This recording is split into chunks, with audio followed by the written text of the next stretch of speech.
Kung ikaw ay naghahanap ng makakausap. Heartline. Kung ikaw ay nangangailangan ng isang kaibigan. Heartline. Daluyan ng iyong damdamin at daluyan ng iyong bawat saloobin. Heartline. Kung saan pinapakinggan ang iyong nararamdaman.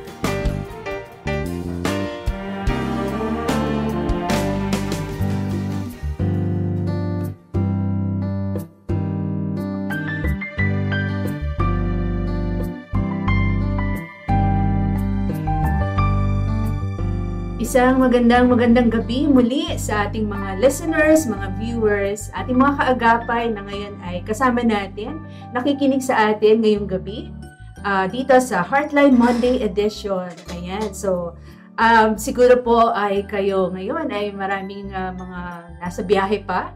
Yung iba ay pauwi, yung iba ay papasok pa siguro ng kanilang trabaho. At marami rin sa ating mga listeners could be mothers, no, or mga lola, naghuhugas ng pinggan, naglilinis ng mga pinagkainan, nagtitiklop ng sampay, yung mga sinampay nila, nakatuyo na siguro. Bagamat naging maulan itong mga huling araw. So tayo po ay sama-sama natugunan yung mga issues ng buhay na patuloy pong pinadadala dito sa ating programa ng Heartline Monday Edition. By the way, ako po inyong Ate May Gomez. Ako po isang licensed counselor mula po sa Amara Counseling and Training Center.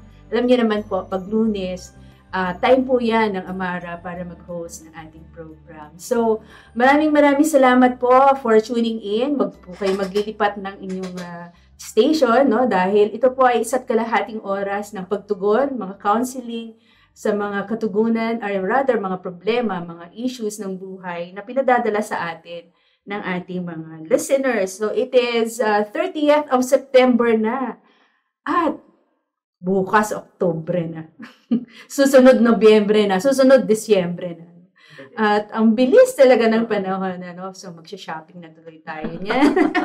Hintayin na lang natin yung ating mga bonuses. Kung meron man. But, hindi lahat ng buhay ay maayos. Hindi lahat ng buhay ay maalwal. Hindi lahat komportable. So, there are a lot of issues going on sa buhay ng bawat isa. So, yan po yung ating mission dito sa Heartline. Araw-araw, from Monday to Friday, tinutugunan yung mga problema ng ating mga kaagapay. So, kung ikaw man ay nanonood sa YouTube, nanonood ka sa Facebook, or probably listening over the radio, kayo po ay magpatuloy na kami ay sasamahan hanggang mamayang 11 o'clock. Dito po sa Heartline kung saan pinapakinggan ang inyong nararamdaman dito sa 702 DZAS FEBC Radio TV, Agapay ng Sambayanan. So,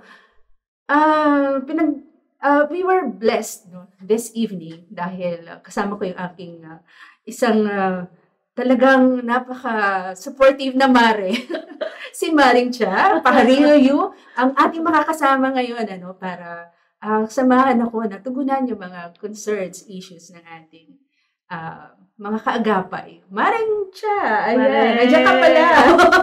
Kitang-kita lang dating ko, nakashow. Maring-mare talaga. Maring-mare talaga. Kasi may social talaga. Hindi na yata sa social talaga.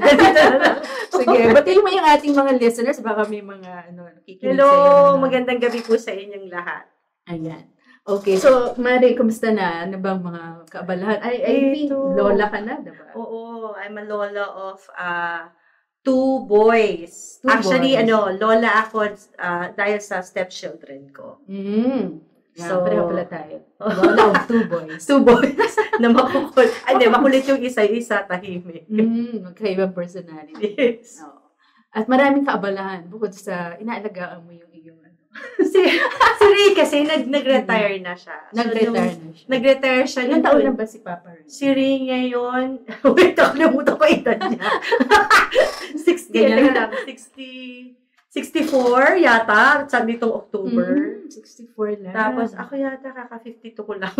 Talaga naman, nakalimutan niya. Ay, hindi pala, magsi-66 na pala siya, tapos ako mag-52. So that's 14 years. 14 years difference. So yan po yung ating pag-uusapan ngayon, mga kaagapay. Huwag kayong maingay kasi talagang 14 years po ang ni Papa Ray kay Maring Cha. Tapos pag nakita yung asawa ko, hindi naman mukhang matanda. Mas mukha ka pang matanda. Oo. So, alam mo, di ba, no, na-experience mo yan, ano, na yung age gap, no, medyo malaki. May mga pros and cons yan, ano. So, yun siguro, ano, kaya ikaw yung napili kong imbitahin. Para i-share mo yung mga experiences. Kaya ako napili mo dahil luka-luka ko. Makulot ka talaga. Ayan. Pasensya na kayo sa aking kumari. Kanya talaga yan. Anyway, no, sana po ay nakaantabay lang kayo, no? Dito sa Heartline Monday edition. Hindi po tayo ay natatapos lang na sumasagot sa mga panalangin or mga questions, mga problems, no? But we really pray na tayo ay nakaka-minister hindi lang doon sa nag-send ng question, kundi doon sa mga nakaka-relate. No? At hatid po dito ng Heartline Monday Edition ay 1.5 oras ng usapang puso at counseling. Napapakinggan via online sa pamagitan ng streaming ng febc.ph at sa ating cellphone app. Yan, sa cellphone app. FEBC.ph stream kung saan man panig ng mundo ay maaari ninyo kaming pakinggan. So, maaari talagang umaabot ito. Ibang level ka talaga, maaari. International ang ating dating. Hanggang Australia pa maabot? Oo naman. Kaya social. Kaso na magmatatuwang tayo dapat. Ayan, so English ba ito dapat? Na-nosebleed na ako. So, Tagalog na tayo, sa kanila. Buti na lang Tagalog. Kasi talaga. So, shout out po no, sa mga kasama natin sa production, si Reggie Villena, ang ating pong RTV team, at si Wenmark Balatukan, mga broadcast engineers natin, at mga engineers sa Bukawi Transmitter site. And of course, para po sa inyong mga counseling concerns, magbigay lang po kayo ng mensahe sa ating FB page, 702 DZAS Radio TV, at pwede rin pong mag-message sa mga numbers na ito. For Globe users, ang number po ay 0916-296-6620, at sa Smart naman po, dalawang numbers, 0999-223-5671 at 0961-784-9351. And of course, Maring Cha, gusto kong ibigay sa kanila yung number ng Amara Counseling and Training Center kung saan ako ay... Bigatin ka na talaga, Maring. Bigatin talaga. Ang number namin ay 0995-203-2231. So we provide counseling for all ages, no? People of all ages, bata, matanda, no? Yung professionals, mga married couples, and even though, sabi nga ni Pastor Archie, ay yung mga nasa departure na daw. Nasa departure na. Medyo may edad na. Ayan. So, ang amin pong address ay number 3, Ligaya Street, Isidora Hills, Barangay Holy Spirit, Quezon City. Malapit po kami sa may Commonwealth. And, of course, for those people who are very used to sending message via email, ang aming email address ay amaracenter2015@gmail.com. Ayan. So, bago po natin pasimulan yung atin pong pagtugon sa mga problems sa ating mga kaagapay. So, gusto ko lang pong batiin yung mga tao sa bahay. Ayan, si Dan, yung aking lover na si Dan. At yung aking 6 na anak. Si Dustin, si Diane, si Dominic, si Don, si Dre, at si Dave. Si Dre yung inaanak ko. No? Ayan. Oo, si Dre. Hi, Dre. Nakimutang paninila. At of course, yung aking dalawang apo, si Chuck at si Dylan. And yung aking mga manugang, si Jai, Kuya Jai, tsaka si Ate Hazel. And of course, gusto ko rin batiin advance happy birthday yung aking kapatid, si Ate Nani Barza. At yung aming pong pastora sa church, Pastora Shine, na magbe-birthday, same birthday kay Ate Nani, October 4. Hi also dun sa aking nakilala, si Miss Connie. Ayaw niya ibigay yung kanyang last name, basta si Miss Connie daw. And of course, yung atin pong mga kaibigan, si Pastor Bing Oliva, Flor Aristotel, si Tita Venny Ganibe, at si Ma'am LV Ignacio na nag-guest natin dito recently. Yan. So, malamang nakikinig sila. No? At yung ating mga kaibigan, si Pastor Ted at Lani Armamento, kanilang anak si Zach. And of course, yung mga ka-Bible study group ko, si Kuya Ariel, Ate Lori, Ate Tita, si Kat, si Sister Minda, Sister Anna, si Kuya Balong, si Ate Georgie, Pastor Kevin, Ate Nenet, Sister Helen, At Ate Shirley, ang dami, no? At of course, yung mga taga Luzon Christian Alliance Church, Palmes family, si Kuya Bernie, Ate Malu, at si Paul. Dami mong fans. Mga nagpapabati. Si Kuya Mike, Brother Mike, at Sister Amy Victoria. Ayan. Si Mercy Templo Nueva, at Techi Barbadillo. Ayan. Mari, batiin mo rin yung ano natin. Si Josie at saka si Ito, Marian. Ingitay nila, nabatiin mo sila. Okay, binabati namin yung aming mga kumare na malapit sa puso Yes. namin. Every year nakikita tayo, di ba? Pag Si Josie, si Marian, si Joy, kaso hindi na natin sila nakikita medyo masyado ni matagal Chris. na. Of course, yung asawa nila. Si Si Joseph, si Doc Joseph, at saka yung si Kuya Joel. Si Joel. Si Chris, no? Si Chris, yan. Ayan. Wala na. Baka may babatiin ka pa. Ay, asawa ko pa! Asawa ko! Nakalimutan ko pati eh! Daddy, love you! Wow. Thank you ha, kasi dinala niya ako dito. Oo, Siya yung aking driver. Ayan. Okay. So, ready ka na ba? Sasagot tayo ng Sige, questions. Mare. Kakayanin natin to. yan. Okay. Let me read. No? Sabi ng ating listener. Eto daw. Dear Heartline, ako po ay 38. Married. Tawagin niyo na lang akong She. O, diba? Nagbigay pa siya ng pangalan. Ano? Sabi ni She ay, teka lang, nawala. Okay. Ayan. Ang asawa ko po ay 57 at 5 years na po kaming married. Masaya naman po kami, kaya lang nag-worry po ako na mas na-i-endure ko pong masyado ang company ng mga kaopisina ko, lalo na tuwing matatapos ang sweldo. O, diba? May ganun, ano? Itong asawa ko po ay parang wala nang pakialam. Sa totoo lang, 5 years pa lang kasal na to. oo nga, Mare. Oo. Sa totoo lang po ay mas pipiliin kong sumama sa asawa ko kung kasabay na magyayaya ang mga friends ko. Given the choice, mas gusto niyang sumama sa asawa niya. Pero parang mahigit 1 taon na po kami hindi lumalabas. Mas masaya na po siyang nanonood ng TV or nagkakalikot ng kung ano-ano sa bahay. Sa garden. Ayan, nag-garden. So, ano pong magandang gawin para di naman po kami tumandang malayo ang loob sa isa't isa? Very ano naman, yung kanyang worry. Lapit ka. Ay, sorry. Very sensible naman or very, what's the term for that? Kung may maramdaman niya, yung parang common na maramdaman. No? To think na 5 years, dapat, feeling ko, parang honeymoon stage pa rin yun, diba? Oh yeah, 5 years. Kaya lang medyo malayo na yung edad nila, no? May December love affair. Oo nga eh. To think na 57 yung asawa niya. So, iba yung likes nila talaga, no? Kaya ang hirap kung paano mo sasabayin yung likes ng dalawa. Okay. Diba? Pagtutugmain, Pagtutugmain. I think one thing na na-establish namin ni Riz, since we have 14 years gap na, is to establish a common interest. Alright. Diba? So, intentionally, kailangan yes, so we have to do that eh. Kasi, otherwise, siya yung magiging problema. Oo. Tatanda kayong malayo daw ang loob sa isa't isa. Like, we started, playing badminton. I started playing badminton. And then, I invited him. Tapos, una sabi niya, parang ayoko niya kasi puro bata mga kasama mo. Parang ganyan. Then later on, pagka barkada na kayo mga doing the same interest, no? Okay. We are 10 couples. Nga pala mga barkada ko, Saturday Smash. Okay. So, pero hindi na kami naglalaro. Pero the thing is, yung na-create na relationship doon, it goes beyond age. Diba? Ang common lang din is the interest to do sports, which is badminton at the time. And ngayon, hindi na kami nagbe-badminton, but the thing is, na-retain yung friendship doon. And malaking bagay sa amin ni Ray, yung kahit na ang laki ng gap namin. Iba yung interest namin. Otherwise, baka si Ray, nagkukut-kut lang din. Paano makakalikot sa bahay? Diba? So, at least we have something that we do together. Alright. That is siguro something that you have to find out, ano yung common interest nyo, that you can both enjoy. Kasi hindi pa pwedeng interest na isa lang ka nag-enjoy. Oo.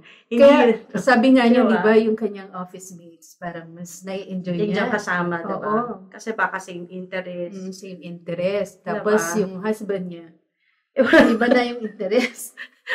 So, hindi mo kailangan pabayaan na gano'n ang sitwasyon. You have to intentionally do something. And even sinabi ko sa'yo, Marika, hindi na kami Mm. nagba-badminton. Nag-shift na kami into tennis. Okay.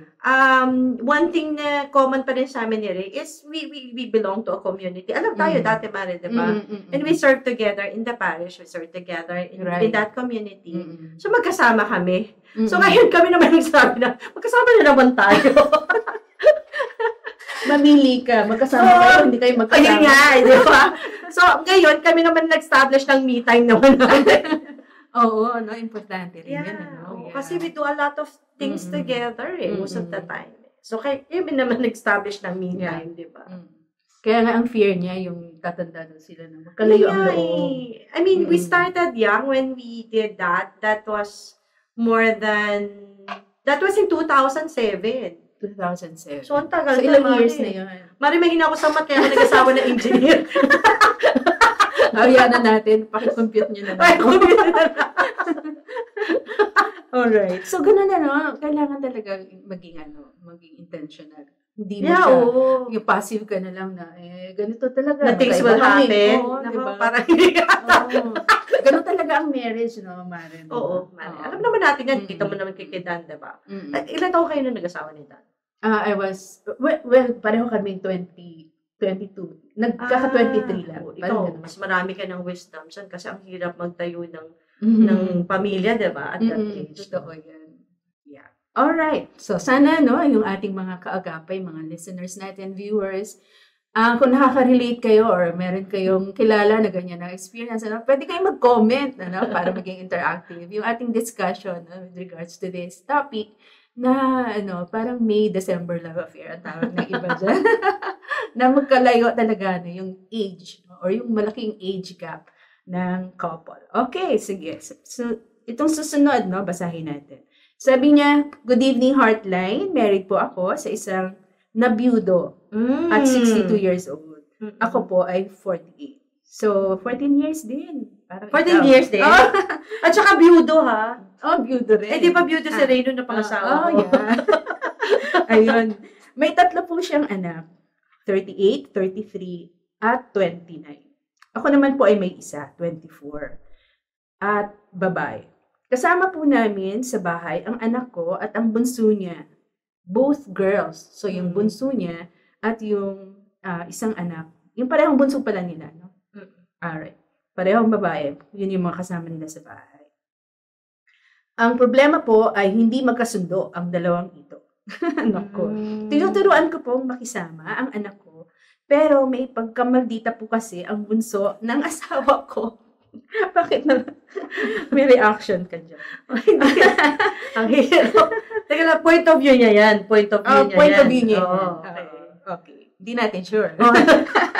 Kasi point of view niya. Yeah, pagkamaldita daw yung bunso ng asawa niya. At parang nagsiselos kapag may binibigay ang asawa ko sa anak ko.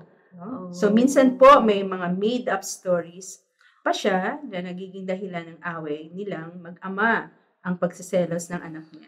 So, pinag-aawayan, yung pagsiselos ng bunso niya, pag may binibigay dun sa anak niya, nitong wife. Alright. So, dahil dito, di rin po ako malapit sa anak niyang ito. Feeling ko po hanggang ngayon ay ayaw niya sa akin bilang stepmom niya. Ano pong magandang gawin? Alam ko pong dapat maging malapit ako sa kanya dahil ako na rin yung tumatayong mother niya. Yeah, wala na yung nanay niya. Wala na. Oo. Mahirap. Kasi is it my understanding na yung anak niya sa pagkadalaga ba kaya to? Baka previous marriage or pagkadalaga. Diba? Either, isa lang eh. Isa lang eh, diba? Either of the two lang, either sa pagkadalaga niya or sa previous relationship niya, diba? Baka nabiyuda rin siya. Nabiyuda rin siya or something, diba? Kasi married sila eh. So, ibig sabihin, step to. Step talaga. Okay. Mahirap kasi ang step eh. Like ako, I only had stepfather at saka stepmom. Pero yung step siblings, medyo mahirap siya eh. One is, iba kasi yung relationship ng half siblings sa step siblings.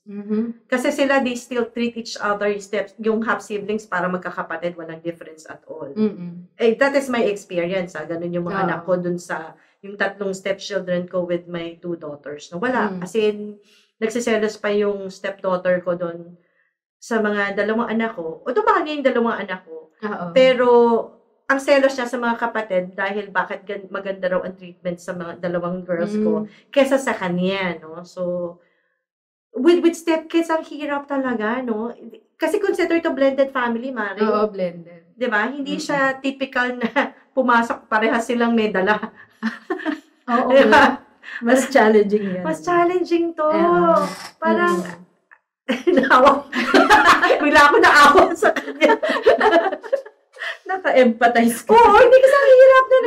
Kasi you struggle with your relationship with your stepkids for one. And I can identify yung sinabi niya na parang feeling niya na hindi pa rin siya gusto ng stepdaughter niya. No? Hindi pa siya tanggap. And to think na, ang tawag to, siya na yung nanay nun. No? And, ang hirap talaga. Kasi ako naman din, I experienced that too. But then, since you're the older one, ikaw yung mas matanda. Ikaw yung makakaunawa. Ikaw ang uunawa. Kasi kahit sabihin mo pa na may asawa maano na dyan, ikaw pa rin ang uunawa at the end of the day. Kasi ang hawak mo lang dyan is yung to keep yung peace sa bahay. At saka, syempre, to honor din yung relationship yung mag-asawa. The end of the day, anak pa rin niya yan. Kahit na But of course, sa tingin ko, mas madali kasi Marian pag if she has the support of the husband na hindi siya nababastos. So, malaki rin ang role ng husband. Oh, I think ganun yun Kasi the husband should make a point na, asawa ko na yan, you have to respect kasi that's already your second mom. Not only respect, you have to love her. Yung love kasi ang hirap, Mari. Talaga? It has to be earned Hindi mo siya i-demand. Hindi siya automatic. Like ako, I don't demand my stepkids to love me. I only, my only request to my husband is to respect me. Kasi, at least to respect. Yeah, di ba? Yun din yung binibigay ko sa kanila, respeto. Kasi, I can't honestly say na mas mahal ko yung stepchildren ko sa mga anak ko, di ba? That's being, tawag na hypocrite. Di ba? That's being hypocrite. Siyempre, mahal mo yung mga anak mo kahit stepkids mo, pero syempre mas may premium yung pagmamahal mo. Of course. Dun sa, blood is kasi thicker. lumabas sa'yo, galing sa'yo, diba? Pero with the relationship ng step-siblings talaga, mahirap Mari. Kasi ang dapat dyan, they have to pray na lang. They have to lift up to the Lord. Parang pag beyond na your control and hindi sila nagkakasunod. Bahala na sila. Parang na lang, they have to always show na, like kunyari, yung husband, di kakampihan yung anak niya. Tapos yung wife doon. So, kailangan walang partiality. Wala. Oo. Dapat kung ano yung tingin mo doon sa dalawa, kahit anak mo yan, dahil step-sibling siya, mahirap Dapat parehas lang tingin mo. So, dapat medyo sensitive tayo. Oo. Sa loob ng bahay. That we do not actually give favor to one. Yes. At the expense of the other. Oo, tsaka kasi, we also have to remind na nawalan ng nanay yung... Yeah. Oo, diba? So, parang yung pagiging, yung pag-act niya doon sa relationship na yun has something to do with the loss. Diba? Pa rin, diba? Sabi naman ng isa, ba't kami? Nawala naman ng tatay. Hindi ka natin alam kung patay matatay na kasi ang definite... Inassume lang natin. Inassume lang natin. Ang definite kasi dito, talagang byudo, no? Hindi niya sinabi kasi byuda siya Diba? Baka buhay pa yung tatay. I think it's more of, ganun din yung nagiging reaction ni Ray. Dati he would always defend yung children niya. And then, nung lumalaki na, he realized na nagkakaroon siya ng negative effect. Kasi nga, yung mga bata hindi natututo na mahalin ako. Diba? In spite of what... Masasaktan din naman siya that he is seeing his own children na disrespecting me at saka hindi ako, diba? So, I think talaga, pagka ganyan talaga, they have to be firm na iisa silang mag-asawa na no partiality na sinasabi mo, Mari. Importante yun. Alright. Okay. So, sana nakapulutan ng aral nila yan. Marami siguro na sinasabi nila dyan na, oo nga, tama, dapat ganyan. Yeah. Kasi minsan, we just go by each day na wala tayong intentional na binabago sa system. Kaya parang nagpapatuloy lang lumalaki ng problema, yung mga conflict, yung mga misunderstandings. So these are things that probably kaya ito din ay nasa sa ere, The Lord is telling us na it's time to make a change, or introduce some changes, ano, the way that you treat each one, ano, sa loob ng pamamahay. Ayan. Sige, let's go to the third question. Sabi niya, hello po. Ano po bang pwede kong gawin kasi ayaw sa akin ng biyenan ko? Alright. So, ito si Manugang na to. Nakikitira po kami sa kanila hanggang ngayon kasi di po permanente ang trabaho ng mister ko. Malaki po ang agwat ng edad namin. Okay, so si Mr. siya ay 22 at si Mr. ay 35. So, ilan yun? 5, 8. Ang hila talaga. 10 years. Ang hila, 13 ba? Okay. 22 and 35. Bata pa siya, 22. 22, no? May isa po akong anak na 3 years old.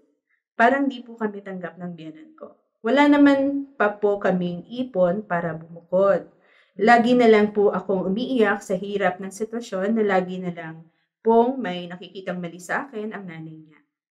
Kahit po anong paliwanag at pag-aamo ng asawa ko ay di po maibsan ang lungkot ko sa lagay namin. Wala po akong trabaho, kaya araw-araw po ay maghapon kong tinitiis ang masamang ugali ng biyenan kong babae. Minsan po ay lumayas na kami ng anak ko, pero bumalik lang kami dahil sinundo kami ng asawa ko at di rin kami tanggap sa amin dahil gusto ni mama ay harapin ko daw po ang mga pagsubok sa buhay ko. Tulungan niyo po ako at pagpayuhan. Salamat po. So parang wala siyang support system sa side niya, no? Wala. Or it could be that yung mom niya sabi, matuto ka kasi pinili mo yung buhay na yan. Parang ganun. Ganun ba tayo ba? Sorry, hindi ko naman sinadjudge yung nanay mo. Pero, at 22 years old, kailangan mo ng support system. Siguro yun lang yung support ng nanay niya. Go, kaya mo yan. Hindi, 22 kasi, parang di ba, pa sa psychology niya, hindi pa fully developed. Hindi pa, talaga yung reasoning. No, 25 yung pinaka, you can make a sound decision talaga, no? Medyo rational ka na mag-isip. Kaya I understand kung bakit very emotional siya. Mm-hmm. Ako, kasi hindi ko masabing na biyenan ako. Yung biyenan ko nakitira sa amin. No? So, iba ang dynamics kasi pag yung in-laws mo nakikitira sa inyo, kesa ikaw yung nakikitira. Okay. So, ano yung magkaiba yata. Pare, sobrang iba-iba siya. Ang dynamics kasi, pag ikaw yung nakikitira, ikaw dapat ang makisama. Makisama ka, oo. Kahit na ba ikaw yung biyenan, ano? Oo, tama nga naman. Di kasi, parang sa akin, nagbibigay kami ng pre-king na doon sa mga kakasal sa Catholic Church, diba? Tinuturo namin sa kanila is to encourage them to be on their own. Because, ang hirap to be with the in-laws. Hindi ka talaga makakakilos katulad ng nararamdaman niya. Na merong... Parang palaging may matang nakatingin. Yes. Kaya baka-feeling ko lang, yung feeling niya lang na hindi siya gusto, very common lang talaga sa mga labinan niyo. Kahit siguro ikaw nasa bahay ko, obserbahan din kita. Can we say na talagang ganun yung mga biyenan? Or probably may possibility na ba gusto ka lang yan turuan kung anong mas tamang gawin? That's just her way of teaching. Na minsan na-misinterpret as critical, yung ganyan. Kasi one thing that we have to understand that in every home, kung may hari, may reyna. Okay. So, sa bahay na yun kasi, syempre, critical yung biyenan dahil siya yung reyna doon. Di ba? So, meron siyang na parang, nandito ka sa domain ko. So, dapat kung ano yung gusto ko, susundin mo. Hindi mo pwedeng pakialaman kung paano ka ayusin yung kurtina. Huwag mong galawin yan. Huwag mong galawin yan. Pakialaman, di ba? So, ibig sabihin, sa domain na yun, since nakikitira siya, isa lang siya sa mga nakikitira. So, parang isa lang siya sa mga prinsesa. Kala ko may yado. Alright. Pero kung yung biyenan na nakikitira, ang reyna yung wife. Oo, iba yun. Like in my case, I have to, talaga, show to my biyenan na ako yung reyna dun sa bahay. Minsan ba nagsusot ka ng corona? Natatawa ko nun kasi yung biyenan ko nun. Kasi ang idea niya kasi si Ray, tumira siya kay Ray since nung nabiyudo si Ray.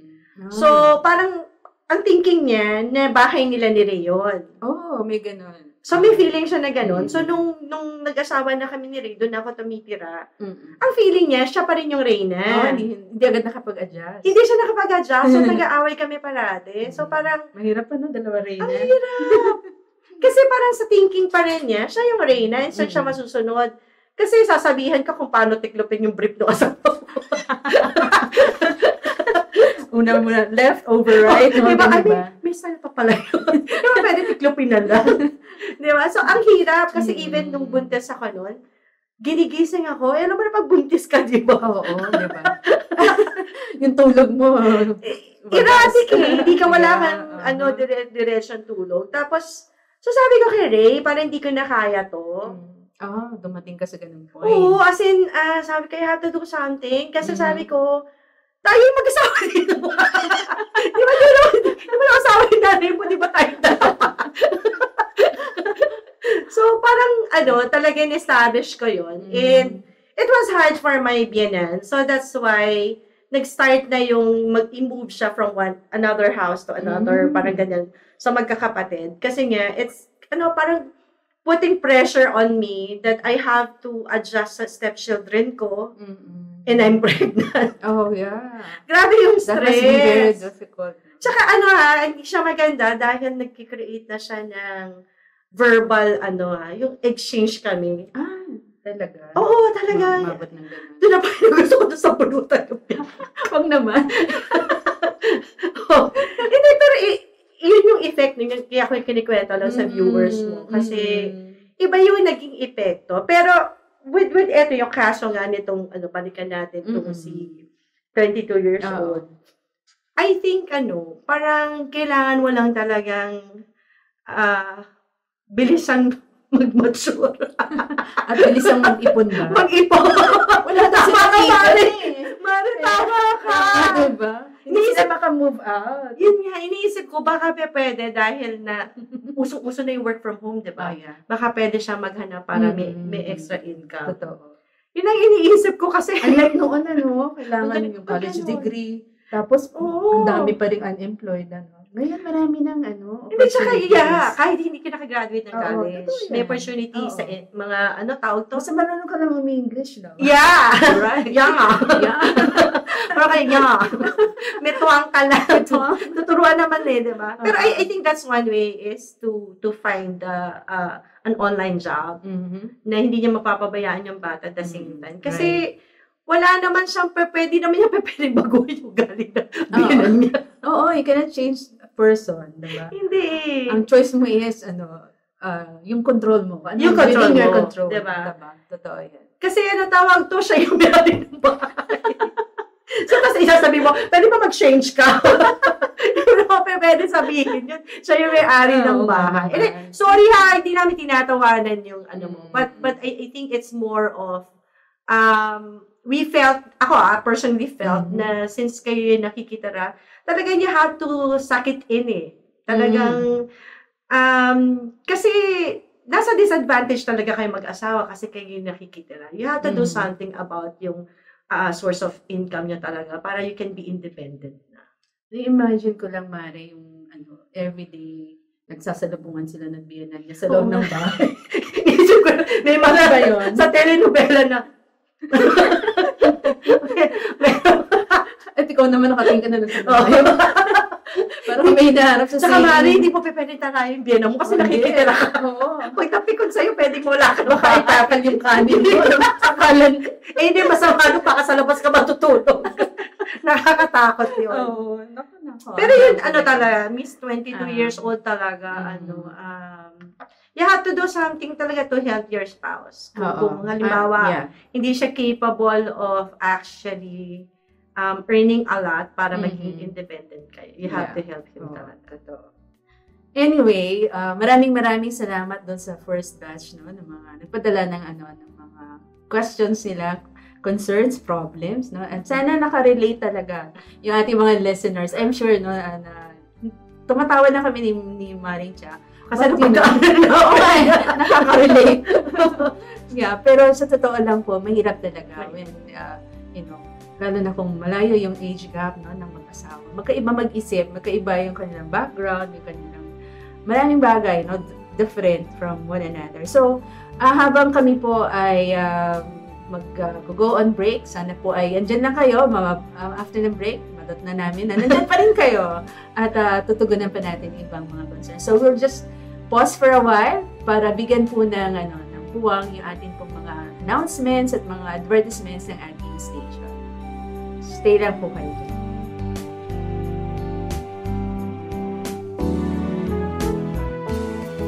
Heartline, kung saan pinapakinggan ang iyong nararamdaman.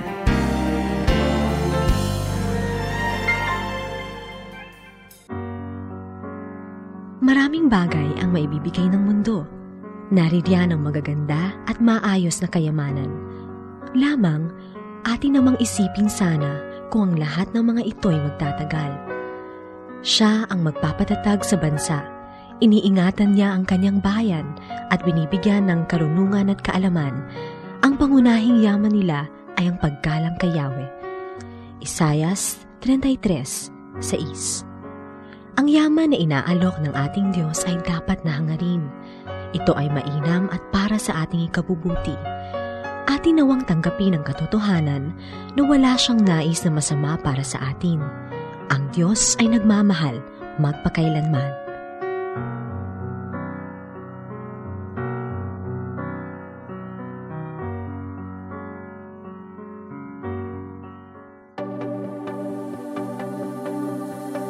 Siyang nagpasimula hanggang matapos, siya rin ang magpapala sa kanyang 76 na taong pagbabahagi ng mabuting balita ni Kristo para sa mundo. Ito ang Far East Broadcasting Company Philippines. Sa Mindanao, 1062 DXKI, your friendly voice, Coronadal City. 1116 DXAS, your community radio, Zamboanga City. 1197 DXFE, the Good News Radio, Davao City. 103.3 DXJL, your positive choice, Cagayan de Oro City. 106.9 DXGR, Radyo Gandingan, Cotabato City. Sa Visayas, 1233 DYVS, Sweet Voice of Salvation, Bacolod City. Up 987 DYFR, Life-Changing, Cebu City. 97.5 DYFE, Unang Tugon ng Pamayanan, Tacloban City. Sa Luzon, 1143 DZMR, Missions Radio, Santiago City. Care 104.3 The Way FM, Legazpi City. 106.3 DZRK, Quezon, Palawan. 98.7 DZFE, The Master's Touch, Metro Manila. At 702 DZAS, Agapay ng Sambayanan, Mega Manila. FEBC Philippines, ibinabahagi si Kristo para sa mundo.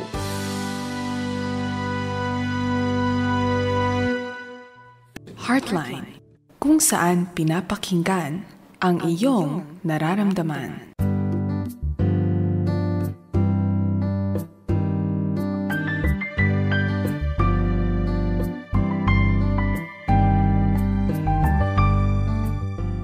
Ayan, hello po ulit. Nagbabalik ang Heartline Monday edition at salamat po na hindi nyo kami iniwan habang kami ay on break. Yan, marami pa rin po tayong katanungan na atin pong iti-try na sagutin at bigyan ng katugunan, bigyan ng mga suggestions, advices, no? Sa tulong ng ating bisita, si Maring Cha Pajarillo Yu. Ayan, yay! Nakita mo si Maring Cha. Oo. Salamat po sa inyo. And of course, may babatiin pa yata itong ating... Oo nga, nakalimutan ko batiin yung mga anak ko. Candy, Chloe, Ron, Ayon, Nika, yung aking mga in-laws namin ni Ray, yung son-in-law namin si Cyprus, daughter-in-law namin si Audrey, at yung apo naming gwapo, si Cypher, at saka si Amon. Mm-hmm. Tsaka yung mga friends natin from the community. Oo, hello po sa inyo lahat. Napakarami nila. Sana nilista mo. Oo, naku haba, ma. Okay. Sige, gusto ko lang pong i-promote no yung atin pong paghingi ng suporta para sa ating transmitter. Kaagapay gusto ko po sana na i-promote itong transmitter project. Ang title po ay Transmitting Signal, Transforming Lives. Sa tulong po ng Diyos at ng inyong suporta, almost 76 years na po no na kabahagi no ang FEBC para po sa mga tamang impormasyon at mabuting balita ng Panginoon. At mahalaga pong elemento ng broadcasting, yung transmitter. Kaya ngayon po, tumatakbo na kasi ng 25 years yung ating transmitter. At ito po ay kailangan ng palitan para sa mas marami pong makapakinig ng mabuting balita. So dalangin po namin ang pagsuporta ninyo sa proyekto ng FEBC at ipaalam po na ang inyong donasyon ay para sa transmitter project ng 702 DZAS sa pamamagitan ng pag-message sa Facebook page ng 702 DZAS FEBC Radio or mag-text o kaya ay tumawag sa number na ito 0916-296-6620. Ayan po, transmitting signal, transforming lives. Wow. Yun, ganda, no? Ang galing, transforming lives. Yes. So, diba? Yun naman talaga yung ating goal. No? Alright, second batch ng ating questions. Ayan. Ready ka na, Mare? Okay, ito sabing ganyan. Hello, Heartline. Natural po bang mawalan? Teka lang. Nawala tuloy yung page. Nawala tuloy. Natural. Sa Natural pala. Ulit. Ito na. Natural po bang mawalan ako ng gana sa asawa na 65 na? 44 lang po ako at isang accountant. Oh, malaki yung gap nila, no? 46 to 65. So, that's 19 years. Mata naman yan, Mare. Parang kinompute ko na for you. So, 19 years. 19 years old. Accountant siya. Ang husband ko po ay retired government employee.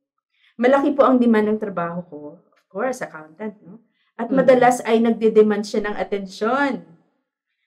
Nagsiselos po sa mga kaibigan at maraming bagay. Wala pong tiwala at lagi pong bugnutin. Okay, 65 years old. Naku. Di ko na lang po pinapansin pero nakakaawa naman po dahil wala rin naman po kaming anak. Dahil 5 years pa lang since nagpakasal kami. So, kung 60 years old itong guy, yung husband, nung kinasal sila. Di na po kami makabuo.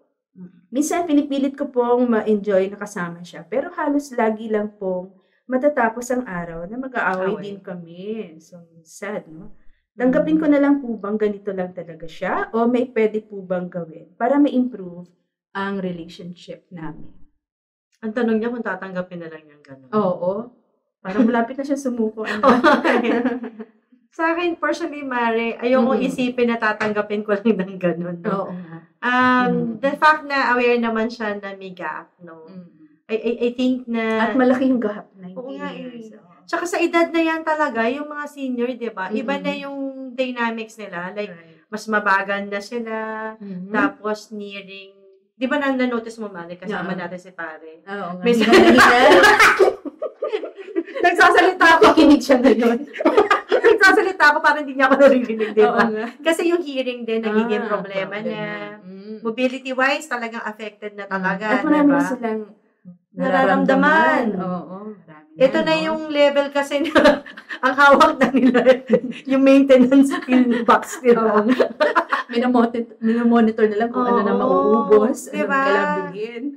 So, parang ano talaga siya. I think, sa akin, Mare, personally, ang laking bagay na nasa community kami ni Ray. At yung Panginoon talaga, ang laking epekto pagka na ang Panginoon nasa relasyon yung mag-asawa. Totoo yun. It goes beyond kahit ang laki pa ng difference sa age. Kasi, I think, mas nag-mature ako na mabilis para kay Ray dahil sa Panginoon. At siya din naman siguro nag-adjust. Hindi. Bata ba siya?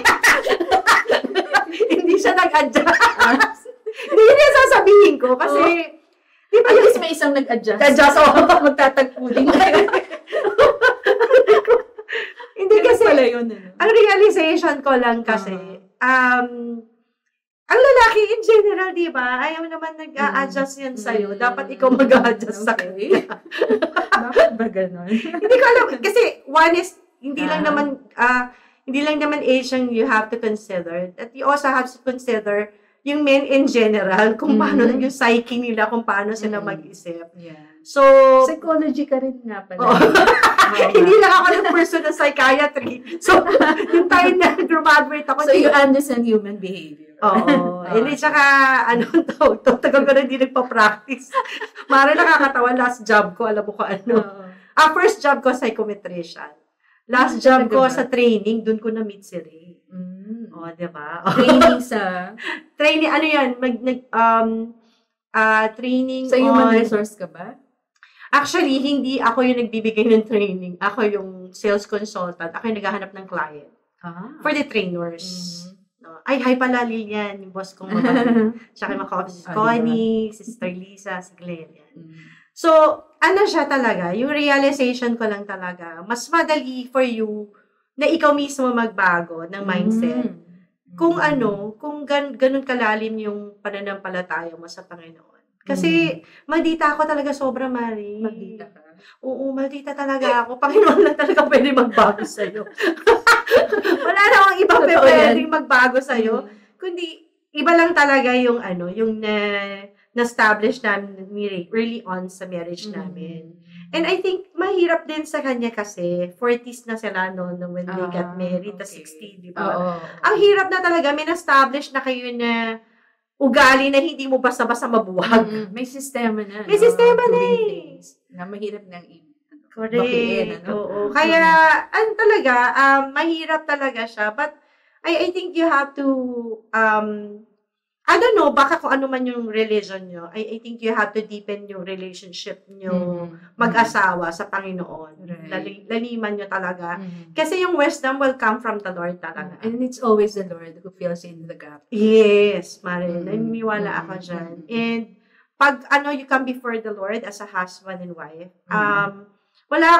naniniwala ako na walang problema na pwedeng hindi masolusyonan, diba? So, lahat may solution siya. I think that's one way na, kasi ang tanong mo kung ganito na lang ba kayo? Actually, naaawa siya sa husband. Yeah, oo nga eh. Naaawa siya. Baka kailangan lang ng mga makahanap siya kung ano yung pwede mag-motivate sa asawa niya to be active. Wala nang social life. Yun na nga eh, kasi baka mamaya, more on me time lang, no? Wala yung talagang us time. Wala. Diba? Baka yun yung kulang, no? Oo, baka kailangan nila mas, like, kunyari, if you're very, kung whatever religion you are, be active in that community of, kasi you cannot be parang contented na kayo lang yung may faith. It's also good to be in communion with the other believers sa community. Malaking bagay yun. Yeah. So, itong sinabi niya rin na kaya walang tiwala, ganyan. Yeah. Kasi hindi siya involved dun sa mga activities mo. He doesn't have any idea what are you doing behind his back, no? Kung ano. At saka bata pa rin naman siya. Hindi niya kilala siguro kung sino yung mga ka-office mate mo, diba? That's one factor na kaya siya may mga ganyan, wondering, wala siyang tiwala, sabi, diba? Kaya Marian, gawin niya during taxation. Pagtrabahuin ka sa tulungan mo ako. Paki-add mo na calculator na. Di ba? Kasi it could bonding time. Yes, exactly. Di ba? Para at least, pag alam na asawa niya, ganito pa na magtrabaho asawa ko, kawawa naman pa. Baka hindi lang siya baka hindi lang siya exposed doon sa working environment ng kanyang asawa. Lalo na nga, di ba, pagka matanda, matigas talaga ulo. Oo, kung maingay, marami. Sorry.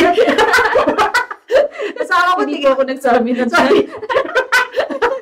Hindi, asawa ko kasi tigas sa ulo no pagka sinabi mo sa kanya na, mahal, ganito, ganyan. No, tapos, ginawa mo, hindi. So, syempre, pakamot ka ng ulo. Nang gagalaiti ka sa gano'n. Grabe talaga. Anyway, so sana nakatulong yan, we really have to do something about whatever situation we are in. Pagka may mga ganyang, hindi kayo magtugma, hindi kayo magkasundo, no? At hindi kayo nagkakaintindihan. Definitely, those are invitations from the Lord that you have to really seek help, probably. Kung talagang kayo, inaayos nyo, wala pa rin. Then, it could be high time to seek help. from the professional, o sa inyong mga church leaders, 'di ba? Yung mga ganyan, mga may ninong ba kayo, ninang na magaling na magbigay ng advice, no, na mas may experience na at na rin, kumbaga expert na sa buhay mag-asawa, yan. Okay, kasi sila bago lang. Although may age na sila. Kaya ang hirap kasi, na-establish na years. Diba? Na-establish na yung nila. Meron silang sariling routines. Yeah. Mga ganyan. Yeah, that made it more difficult. Okay, sige, basahin natin yung susunod. Sabing ganyan, magandang gabi pa sa inyo. Single po ako, 33, at nasa sitwasyon na gusto ko rin pong mag-asawa na. May tsura naman po ako. Okay. Isang batang architect. Professional din. At namimili na sa mga nanliligaw. Pinakamasugid at malapit po sa akin ay dalawa. Isang negosyanteng 52 years old. So, siya 33, no? Okay. Magmamat na naman ba tayo? 52 years old. Na boss ko. Naliligaw sa kanya yung boss niya. Stable, mabait, matalino. Pero, sobrang busy at seryoso sa buhay. Okay. Ang isa po ay churchmate na 29. Isang part-time online English tutor at marami pong time sa akin. Okay, yun yung mga differences ng dalawa. Sinusundo pa ako madalas mula sa work at consistently dumadalaw sa bahay pagka weekend. Kung sa security ang pag-uusapan, siguro financial security to, I think mas kayang magbigay ng magandang buhay itong boss ko. Pero when it comes to compatibility, mas enjoy kong kausap itong churchmate ko. Pero on and off din sa trabaho. Sabi po ni Mama, mas boto siya sa boss ko. Kaya na naman ang mga nanay. Concern lang naman siguro. Siyempre, kahit naman tayo nanay, gusto natin nagtatrabaho yung manugang. Kailangan malaman niya, seko dito. Oo, diba? Alright. Sabi po ni Mama, mas boto siya sa boss ko kasi mas seryoso at stable. But for most of my friends, yung mga friends din, mas okay sila sa younger suitor na ito. What can you say po with regards to this? Hirap i-weigh, no? Kasi may mga pros and cons sa mga choices. Diba? Like ako, siguro kung kasing edad kita, baka mas leading ako more into the one who can give me good life. Sabi ko na nga. Ayoko kasi na yung lalaki na ako yung magtatrabaho para sa kanya. Sorry, kung may maapakan man ako. Kasi, yung asawa ko kasi ganun yung situation namin nagkaroon kasi ako ng boyfriend na mas bata sa akin. So, I had this bad experience. And, hindi ko gusto yung feeling. Kahit na seryoso tong asawa ko. Sabihin sa'yo ng boyfriend, kain tayo. Oo, tapos nagbilang ako. Mag-announce ko. Pagkaiwan ko pala yung wallet ko. Di ba, ikaw yung nagbabayad at estudyante pa siya. Ikaw nagtatrabaho na. Di ba? So, hindi ko gusto yung feeling na mas younger. But at the end of the day, dapat din i-consider mo pinaka-importante kung sino yung mas mahal mo. Okay. Kung sino yung parang paggising mo ng umaga, mas nilulook forward mo na makausap at makita. Diba? Pero sabi niya, yung kanyang churchmate, mas enjoy siyang kasama. Yun nga basta, ayoko naman din sabihin sa kanya, churchmate yan, ano yan, may takot sa Diyos. Kasi, baka mamaya pa nag-asawa, mag-iba ugali. Diba? Sabi nilang dalawa, yung churchmate yung diba? Oo. Totoo yan, Diba? Kailangan talaga kilalanin mo yung tao. Yeah. Tsaka doon na jump into a relationship just because nagmamadali ka na. Minsan yung pagmamadali, napupunta ka sa mali. Oo. Ako, mo, Mare, nagmadali rin ako. Kailangan pinagpipray yan. Ang realization ko, ang bait lang talaga ng Diyos sa akin. Kasi, nung nasa singles ako noon, sabi ko, Lord, bigyan mo naman ako nung somebody na who will love me, parang ganyan. Binigay sa akin ni Ray, Lord, ba't ang tanda naman? Papa Ray, Sorry. Sabi ko, joker ka talaga, Lord. Diba?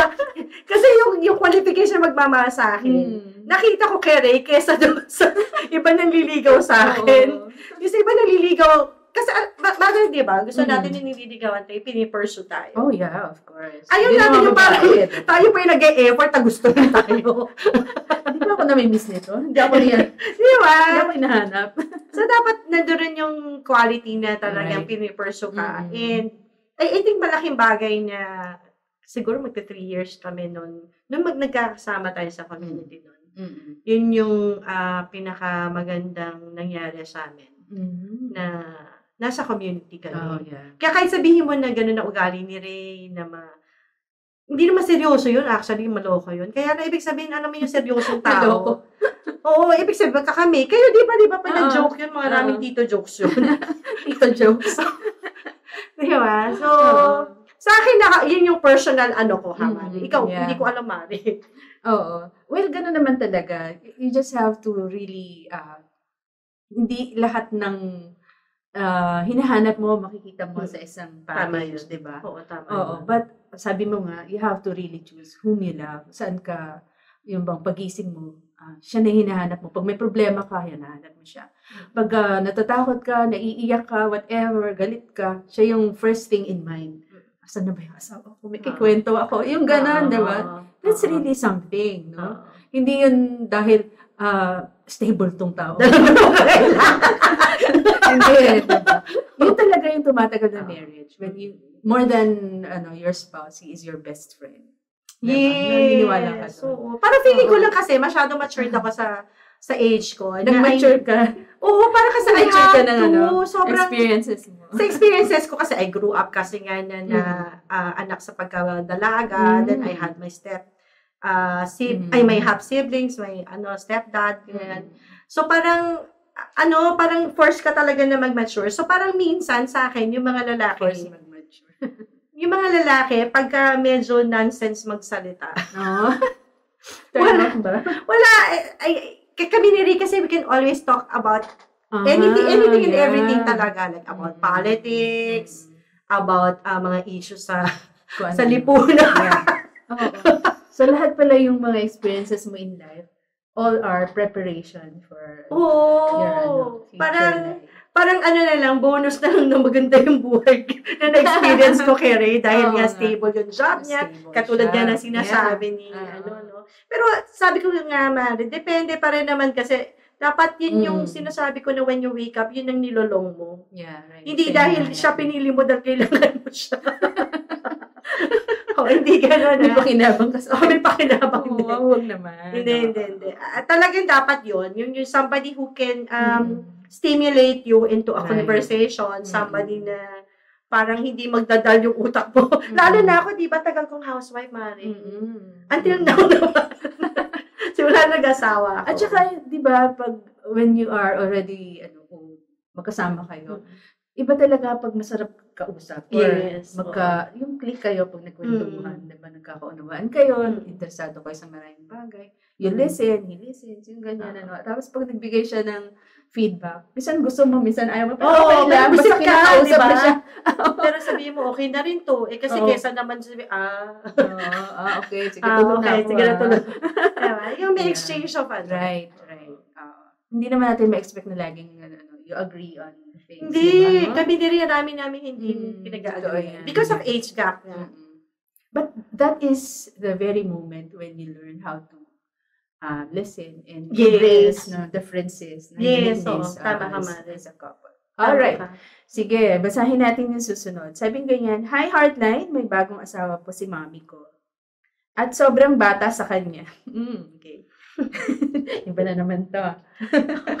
Alright. Si Mommy is 53. Well, yung bago kong dad. Tinatawag niya ng dad. 37 lang. Okay. Ilan taon yung bata? Wala siyang sinasabi pa eh. So, 37 tsaka 53. So, that's 16 years. The way I see it, ina-under ni Mommy. And I lose respect din sa husband niya kasi walang work. Para lang pong nag-asawa ng driver si Mommy. Kasi ginagawa niya lang talagang driver. May business si Mommy. Naiinis lang po ako sa ganitong setup nila. And of course, daddy ko na rin ito, pero parang di ko kayang irespeto kasi ganun lang siya. Parang walang ambisyon sa buhay. Gwapo po kasi kaya nahook si Mommy. Uy. Yun naman pala. Yun ang kanyang yun ang factor. Yan po, sabi niya noon, kaya na-attract siya. Ang fear ko po is baka dumating ang araw na maghanap ng iba itong dad ko. Kasi very demanding and controlling si mommy. At baka masakal niya itong dad ko. Lapitin pa naman ng mga babae. Dati rin naming itong employee. I am not just so sure kung may na-feel na problem si mommy o nag-i-enjoy lang siya na nagda-drive for her. Nagmamassage, nauutusan sa mga errands. Ayun. So, parang errand boy siya. Errand boy, driver, masahista. Ay, alam mo, Mare, sa culture natin, diba? Parang mas madaling tanggapin yung mas matanda yung lalaki sa babae. More than yung mas matanda yung babae kaysa sa lalaki. Oo, diba? ito mas matanda yung babae. Okay, kasi 16 years. Sa dynamics ng Filipino culture natin kasi ang provider parati ang lalaki. And mas nagmamature agad ang babae. Yes. Kaya kung mas matanda ka by so many years, parang ang tanda-tanda mo na para sa husband. Oo, parang yung ang hirap i-connect yung pwede yung likes or mahirap like one is na-alarm lang ako na sinasabi niya na baka maghanap. Oo. Kasi may itsura, tapos mas bata. Oo. And then, ang fear niya, kasi controlling daw yung nanay niya. Baka ayawan. O baka doon sa adult sa ugali ng nanay niya, ang fear niya is baka iwanan yung nanay niya. No? Pero kasi yung legitimate naman talaga yung nararamdaman ng bata, yung concern niya sa nanay niya. But at the same time, wala naman siyang control doon kung paano papatakbuhin ng nanay niya yung relasyon niya eh. Diba? Mahirap yung ng bata kasi hindi naman makikinig yung nanay niya sa kanya. Siguro lang, pwede din naman na as they sit down, magkwentuhan, ganyan. May mga lang siya, inputs, observations, ganyan. Na hindi condescending. No? Hindi naman. Na parang hindi condescending kasi alam mo namang matanda. Teka lang. Naging iba na yung tono mo. Oo, so ano ka pa sa akin? Baka yung mga observations lang naman, parang napansin ko baka masyado mo ng mga yung ganyan. In a loving way, no? In a loving way, oo. Na, baka naman, kasi parang ginagawa lang daw driver. Yun na nga ang sistema eh. That is as far as what she sees. Diba? Yung sa observation niya. Baka yun lang yung in public, yun lang yung ganun lang silang mag-asawa. Pero, diba, pag silang dalawa lang, o lumalabas, baka naman, forceful din yung lalaki. Medyo kanina yung mo, sinigang mo, masyado maasim. Diba, ganun. Diba? Pero yan, mahirap yung relasyon na ganyan. Kasi, lalo na nasa kultura natin Pilipino, sanay tayo na ang breadwinner talaga, yung husband. Yeah. And, syempre, ang husbands natin, may mga tinatawag na ego yan, di ba? Yeah. So, pag hindi na alagaan yung ego niyan, yun yung mga gumagawa ng mga milagro sa relasyon. Kasi hindi sila masaya. Diba? Kasi syempre, part ng pagiging asawa natin is to also handle the egos of our spouse na, Mari, dati nag-aaway kami ni Ray, tapos mahilig ako yung maganyan-ganyan. Nagalit sa akin. Huwag ako dinuduro, ha? Ako yung asawa, ako yung lalaki dito. Nawawala yung pagka-lalaki. Oo, diba? So, very important yun. So, tumatak sa isip ko yun parang sa harapan ng ibang tao, hindi ko pwede siyang bastusin sa harapan. Lalo na. Diba? Sa harapan ng ibang tao. Very important yun. And, kasi siguro I have to be subordinate kay Ray. Kasi, one is, pinakita niya talaga he's the one leading the family. Hindi ako. Okay. No? He's the one leading the family. And in that situation, since kasi yung nanay yung nagtatrabaho, minsan ganun yung sistema, di ba? The one who earns is the one leading earns more, leading the family. Right. And tapos, parang lumalabas, driver pa siya. Ano na natitira sa, niya? Di ba? Hindi ko naman gustong i-judge siya, di ba? He has to do something. And, hindi ko alam, kasal kaya? I think so. Legally kasi, married ba? Parang tinawag niya ng dad. Kaya alam, meron kasi siguro na tumatawag ng dad. Pero kung hindi nga yata sinan. Bagong asawa. Yun ang term. Hindi naman natin alam kung legally married sila. Yun lang. Hindi naman natin alam. Anyway, kasi wala lang siyang control, pero tama ka nga man sa sinabi mo na pahapyaw, pwede niya in a loving way and caring way. So, lisensya ba ng babae yun? Na pagka siya yung nag-earn more or siya talaga yung breadwinner? Ay, pwede man ng kasi, pakihatid nga ito sa branch.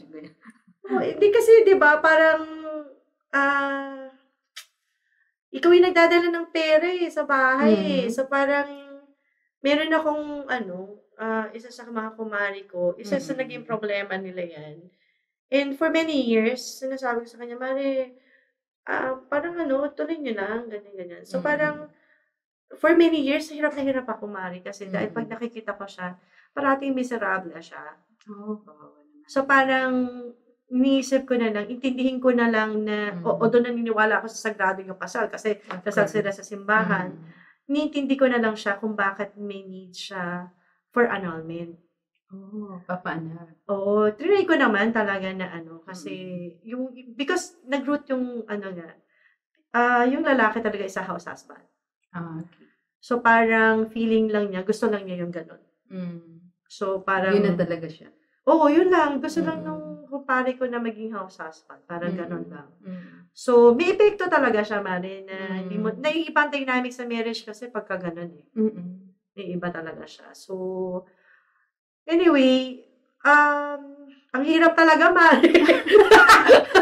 Pero, siguro what I can say is, ang marriage talaga is a teamwork. Yes, exactly. It doesn't matter kung who earns more or who is the breadwinner. No? Pero dahil nga, kunyari, katulad parents ko, when I was growing up, si mama talaga may dress shop siya, malakas siya kumita. So it was my father na siya yung oversee ng bahay, nag-manage ng kung anong ulam, ganyan, siya nagluluto, siya yung tumitingin sa amin, umuwi na ba si ganito, ganyan, yung ganon.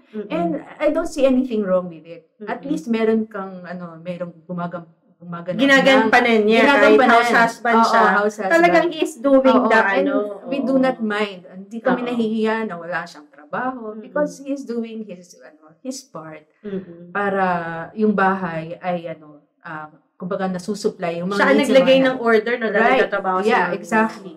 Siguro yun yung magandang term. Siya yung naglagay ng magandang order dahil nga hindi nagiging nanay yung nanay ko dahil siya yung tatay. Nag-reverse kami. May reversal of role. May role reversal. And it doesn't matter kung sino. For as long as roles are being occupied, diba? Yung ganyan. Kaya lang itong problema nito kasi may age gap, may difference pa Minsan kasi mas madali kung ganyan may role reversal kung hindi ganun kalaki yung gap. Or yun nga, katulad na sinasabi mo, pag alam niya na may role reversal, gagampanan talaga niya. Oo nga. Ang hirap lang kasi pag sinabi mo house husband ka and you will just be a driver. Kasi ibig sabihin, may somehow expectation. Like, may isang mayroong kumare rin kami na may role reversal. Not in the sense na hindi nagtatrabaho yung kumpare ko, but mas big earner yung babae. But never naman yung kumare ko make the husband feel na inadequate siya as a provider. Diba? Parang, bakit? Kasi yung kumpare ko, very organized person. Mare, bibelieve ka, even to the point na pagbili ng mga bag for representation ng kumare ko. Siya yun talaga. Even yung mga aunties at saka ng mga anak niya, yung supposed to be dapat ginagawa ng kumare ko siya. Because nga, busy sa trabaho si kumare ko nga. So, he's doing things. Di ba yung mga ganong situation? But the gap naman kasi is not as big as hindi ganong kalaki. And, sobrang bilib lang ako na namatay nitong pare ko na parang sinasabi niya, Mari, ang raming naipon ni pare na ganito. So, yung mga bata, assured sila na makakapag-aral sila ng college. So, parang, wow, diba? So, minsan hindi na issue ngayon yung who's earning more, diba? Who's earning more. So, talagang tama ka talaga nasa partnership na mag-asawa. Right. Okay. Yan, sana nakatulong sa ating letter sender kasi nga malaki yung gap tapos gano'n na merong role reversal. At siguro lang kasi minsan yun nga dahil ito ay magulang, minsan mahirap talaga to let them know yung mga observations siguro there is always nicer way to say things. Yeah. Para hindi naman masyadong parang atake ba? Or question mo yung ano nila. But to show that you are actually concerned over their marriage. Ayan, okay. So, yun po yung ating mga questions, and this time, dahil nga talagang blessed tayo sa magandang discussion, at yung ating pag-minister. Natakot ako, kala ko. Hindi ko masasagot. Ikaw talaga. Anyway, so we will wrap up in prayer ng Mare. Lord, we are so thankful, grateful, Lord, for how you have made things possible this evening. Nagpapasalamat kami, Lord, dahil alam namin, O God, that even as we are here, Lord, nakikinig yung aming pong mga kagapay, Lord, at yung mga questions na naibigay, Panginoon, ay tunay nga na they touched lives even as we answer, as we advise, as we give suggestions sa kanila. Panginoon, hayaan mo, Lord, ipanalangin namin, lalo na yung mga nagpadala ng letters na yon, na sila, Panginoon, ngayon pa lamang ay hinihingi ko na yung mga buhay nila, Panginoon, binabago mo na yung mga puso, Lord, yung mga realizations, Lord, yung kanila pong mga pag-acknowledge na maaring may pagkukulang din sila or maaring nakapulot sila ng magandang advice, Panginoon.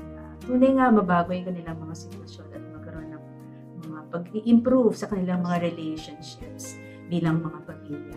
After all, ito po, Panginoon, yung ating yung goal sa programang ito, Lord, na tunay nga yung mga nararamdaman, Panginoon, ay tunay nga mapakinggan at mabigyan ng magandang advice. Lord, thank you, Lord, sa kabuuan ng programa ngayong gabi. At pinapanalangin namin, Lord, even si Maring Cha, na amin po nakasama ngayong gabi, Lord, patuloy na pagpalain mong buhay niya. Kanyang pamilya, yung kanya pong ministry, yung kanya pong family life, pagiging wife and all.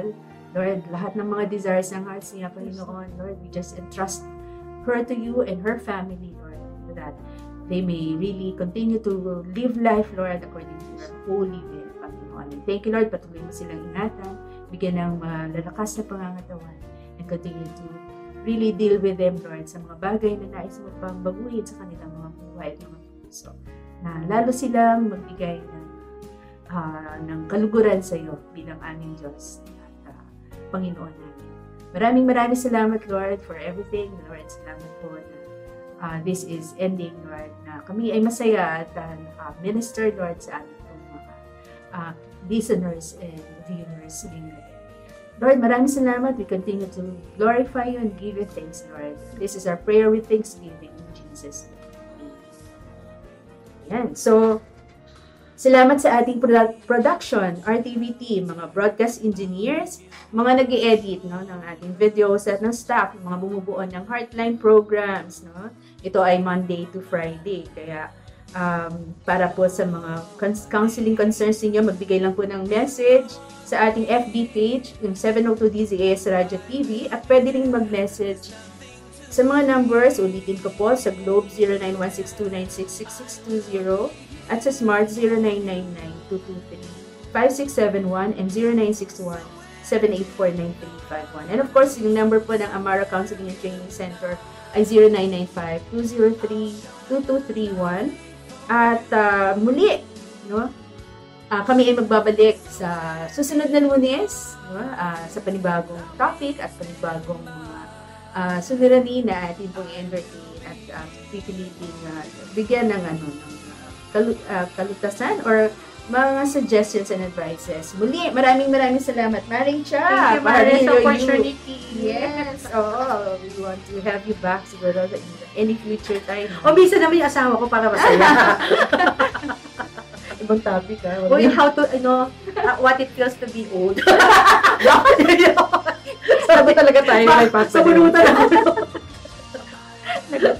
Okay, so we would like to invite you, mga viewers and listeners, to always listen sa lahat ng mga DZAS programs, and to continue to listen sa Heartline na every day, Monday to Friday, from 9:30 to 11 p.m. Ayan, so see you next Monday. God bless everyone. Bye! Heartline, kung saan pinapakinggan ang iyong nararamdaman.